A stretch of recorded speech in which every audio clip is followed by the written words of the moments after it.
that lockout is such like a fascinating thing because from where it came in basketball history and what it kind of stood for. Could you talk a little bit about that? Well, to be honest, what's a little strange is so the lockout came in 98 and shortened the 98-99 season, I believe. That was actually when I stopped watching basketball for about 5 years. So I had to really do some research to sort of recall what that time period was like. But I think when I was writing that chapter, I was writing it really more about sort of a American cultural moment, to be really pretentious, when everything was going just fine and we were sort of at the end of the Clinton years and, teen pop and Third Eye Blind were on the charts and Shakespeare in Love was in the theaters. And that's really just what the lockout signified to me. I don't think that's really answering your question. No, I think Sean Kemp and Shaquille... Oh, right, yeah. And more of ironically, it also led to Shaquille O'Neal getting crazily out of shape, and Sean Kemp... I mean, that basically was the end of Sean Kemp's career. He got extremely fat at that point. And Vin Baker, I think his drinking problems really skyrocketed during that time. I don't know if that's the right verb. I've never seen the pay-per-view game. I can't find it anyway. But this actually speaks a little bit to one of the things I remember a few years ago. Sports Illustrated had a cover story on LeBron and Wade, and I don't think Bosch was a part of that. But it was about that Melo, and with the idea like, here's the new breed of basketball. Remember those 90? You wrote about the '94 Dream Team, about this old guard of basketball players that weren't serious, and these guys this is the new breed. Where these are the true heirs to Bird and Magic and Jordan and so on. And now the narrative has just turned around on them again, and now they're the bad guys, and Durant is the good guy. And inevitably, he's going to be the bad guy, there's going to be someone else. Now, I asked this partly to you, because you wrote the chapter about the 94 Dream Team 2, which was the one that was the great quote where Larry Johnson actually said to a reporter, "Oh, we go crazy, you should see how bloodshot, look how bloodshot my eyes are. We're partying all the time," which is amazing. Like, he said that to a reporter. But the general idea, like, was that team particularly, like, off, or is it just generally part of the cycles of the way these things tend to go? Like, will history remember Larry Johnson's bloodshot eyes? No, I don't think so. But, I thought the 94 team, it wasn't even the Olympic, it was the World Championships. And in 92, it was the Dream Team, the original Dream Team. In 94, they had the World Championships. All those guys, Jordan, Bird, didn't want to play in 94, so they sent the young guys, which was Larry Johnson, Sean Kemp, Shaq was young at the time. They sent all those guys, and then it just became a bit of a diplomatic problem because they wanted to win every game by 60 points, and it didn't look good when you're winning by 60 and dunking and grabbing your crotch and swinging on the rims and all that. And there was marketing issues. Some guys had contracts with this company, and they couldn't hold cups with these logos on the bench. And it was really sort of a collision, probably for the first time, of all the marketing stuff, the cultures, these guys who had grown up and wanted to prove they were better than those guys. It was just kind of a mess. And, because it happened then, before YouTube, before the internet, all that stuff, it kind of just, it was World Championships. No one was really that into it, so it kind of got forgotten. More to your point about the current guys, though, I think that those guys, the guys we see now, LeBron, Melo, Durant, all these guys, they grow up playing AAU. They're in Sports Illustrated when they're in high school. All this stuff. They read about each other on the internet, on those recruiting websites. They watch videos of each other. They understand perception, and they understand how they're going to be perceived, and they're conscious of that now, I think. Well, I think we're going to take questions in just a moment. I actually do want to kind of toss this out to the group, the idea of that, like, certainly I think LeBron is, like, LeBron, it's funny because, like, when reading the book, of the closest thing we have to a, wow, this guy is so amazing, we almost feel like we have to change the rules for him, is LeBron. And it's funny that, like, inevitably there was going to be a takedown. That was going to happen. Now it's happened in a much more explosive way than I think anyone would have thought. Is there anything from the research for the book or putting it together, is there any sort of context for this? Is there any sort of random toss-it-out predictions of what will happen? Someone, I don't know who, has been writing about the Heat for... oh, right, it was you. I don't know who. But like, what kind of context do you put that in? What do you see with what's kind of happening right now with this? Was that like a coy, like, I don't know who it was. Yes, I know it's you. Shit, I don't want to talk about this. I mean, I think the main problem... Too bad. Yeah. I have a question for you. I have a question that you could answer because you watched the game. When did it become a problem to have Dwayne Wade, LeBron James, and Chris Bosh on the same team? Isn't that like a good... Most teams would kill for that. What's that, one of them good problems? Yeah. Like Yeah, because it's a wire quote. Half this has been a wire quote, except for the parts about punching.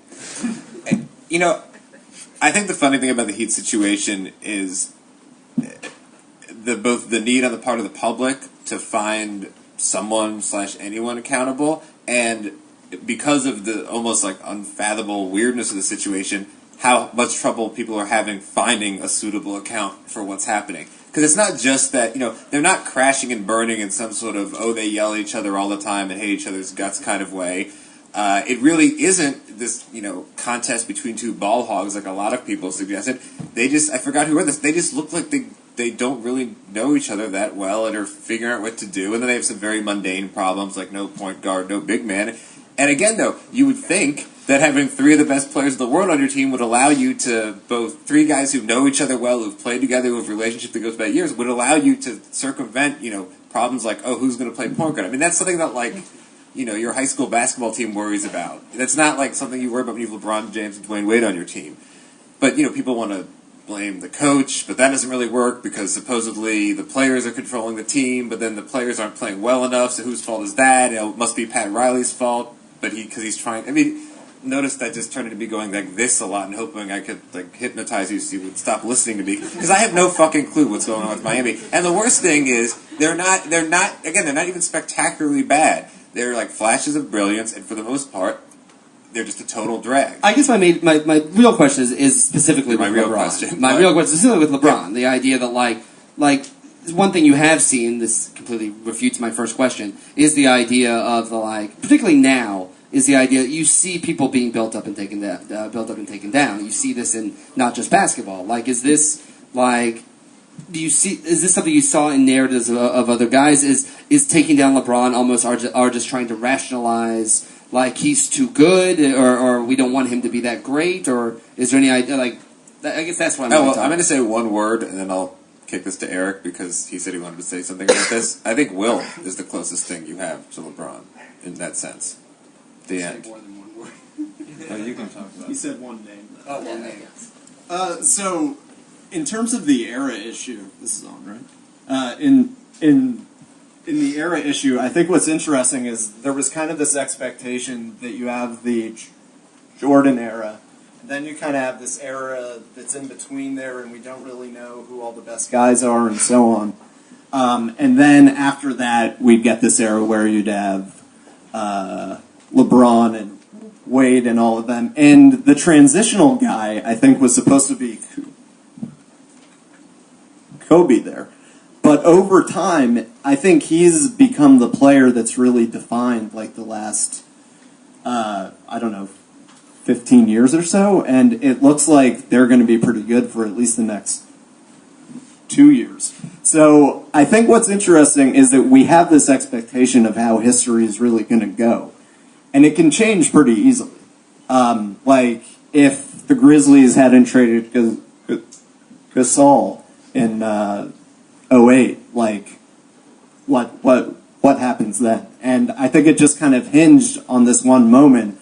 And now, over time, we're going to look at Kobe as a guy who's among probably the best players ever, when I think the expectation was that he was really good, but not quite on that level, though. So maybe LeBron's time comes in 3 years or so. I don't know. All right, another 15 minutes on LeBron, and then we'll take it. No. Okay, are there any questions? I think now we're taking questions. Yes, sir. You're the first with your hand up, sir.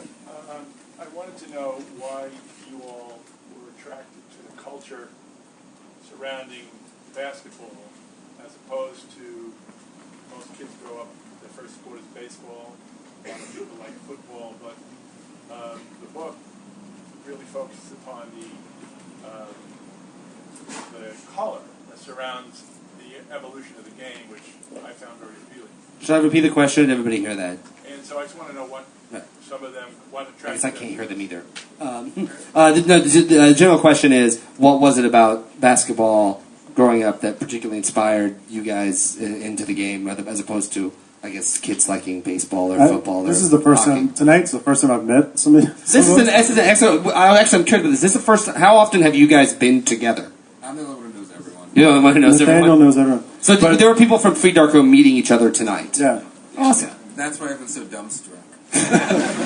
But I mean, we all grew up in the Jordan era, right? I mean, and I think for all of us to be able to grow up and see such a transcendent athlete and dominant and fun to watch and everything, like, I think that's, I'm just going to take a guess that we all kind of got hooked on that in a way. Yeah, I mean, I think you could also say the same for even if we were slightly older and we've been weaned on the Showtime Lakers or something. I guess we were to some degree. Yeah. But yeah, I mean, I think it's mostly just a question of like when basketball is on, and when it's not, it's not. And it's sort of like a game. For a lot of the game, you wish you were doing something else, and then it gets really good, and you're like, oh my god, I'm glad I didn't get up to make that sandwich. And that's sort of how the history of basketball is. Skipping over the sandwich part. Were the 70s the sandwich making era of... Well, no, that's the thing, is I don't even think that's the case. That's what's weird about this sandwich, is in retrospect... Jesus, I can't keep this metaphor. No, please, keep going. I want to hear it.